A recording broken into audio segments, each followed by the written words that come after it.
யோவான் எழுதிய தூய நற்செய்தி அதிகாரம் 2 இறை வார்த்தைகள் 13 முதல் 22 முடிய. யூதர்களுடைய பாஸ்கா விழா விரைவில் வரவிருந்ததால் இயேசு எருசலேமுக்கு சென்றார்.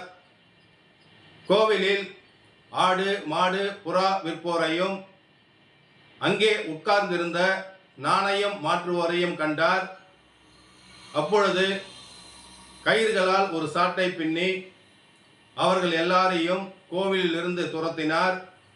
ஆடு மாடுகளையும் விரட்டினார். நாணயம் மாற்றுவோரின் சில்லறை காசுகளை கொட்டிவிட்டு மேசைகளை கவிழ்த்து போட்டார். அவர் புறா விற்பவர்களிடம், இவற்றை இங்கிருந்து எடுத்துச் செல்லுங்கள், என் தந்தையின் இல்லத்தை